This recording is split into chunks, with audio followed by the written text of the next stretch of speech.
Welcome back to another Sports Corner video featuring your man CJ Goodfella. Here to reflect on today's Game 4 win by the Cleveland Cavaliers over the Chicago Bulls in Chicago. Um, uh, Early in the game, it was great for the Bulls because Cleveland was struggling with injuries between Kyrie Irving, the Kevin Love injury, and then later in the game, LeBron twisted his ankle. Then J.R. Smith got knocked up later in the game after that. But from the point on, in the first half, the first quarter, the Bulls was pretty much owning it. Going to the second quarter, Cleveland won in a long stretch. I think it was a 16-0 run, and they was doing everything right. And I was waiting on J.R. Smith to show up, but he never showed up in the first half really. But he was the X factor for this series in my opinion. But you had LeBron James going 10 for 30, I believe, being very aggressive, going to the rim. But the Bulls did an excellent job without Paul Gasol and defended the rim with Joakim Noah. He played one of his best game I've seen him play all year in the Bulls uniform, coming off that injury.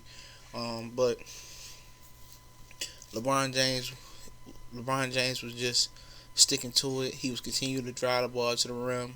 They wasn't filing them credit to the Bulls, but the problem with the Chicago Bulls, man, is the reason what's going to keep them from winning the championship, in my opinion, once they go to the West Coast teams, if they get past Cleveland, is that it's not injuries. It's the main focus of them not being able to score for long stretches of time.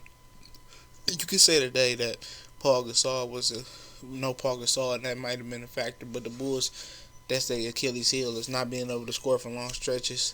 Um, they go as Derrick Rose goes still, even though they have the help of Jimmy Butler arriving as the superstar. But they still go as D Rose go. D Rose not going. They're not in the game. They can't score. Uh, they can't get a bucket. Joakim Noah's not gonna go out there and get you a bucket. Jimmy Butler can get you a bucket. Dunleavy, he has to come off screens to get you buckets or be wide open. But that's the Achilles heel, is getting buckets for not getting buckets for a long period of time. And the Cavaliers exploited that today by constantly going to the hole, getting some lucky jumpers to go. Then we fast forward to the fourth quarter, and the Cavaliers just came out shot out like out of a cannon, and they was just doing scoring everywhere. J.R. Smith got hot.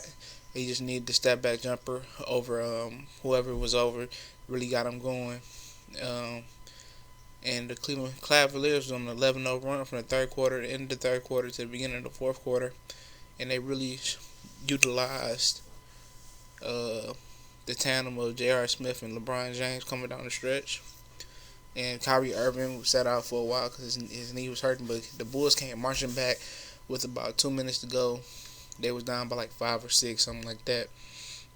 And Derrick Rose started to come alive. Jimmy Butler hit a big three at the end of the game to make it a one play. And then LeBron James, what I think was a bullshit call.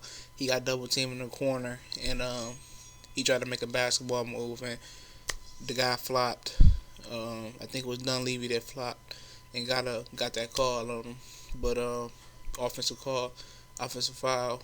But all in all, the Bulls came down, tied it up. LeBron James and the guys that had Dellavedova pass the ball in instead of James Jones this time. And Dellavedova listened to LeBron James, and he got the ball. And James got open, and he hit a clutch jumper. I don't know why people keep down LeBron James and his ability. His ability is out of this world. He's just as talented as any of the other top 100 NBA players from the 90s and on back. He's a explosive, big phenom, and you gotta give him his credit on this one. He put he saved the series from the Chicago Bulls. And what I'm saying about Chicago, man, they was supposed to take this game because it was all up to them. They took control of the series, but Chicago just never can get over the hump versus LeBron James, and it's proven again because Chicago Bulls just can't get over that hump. They need to really go back to the drawing board, and that's it. We gone.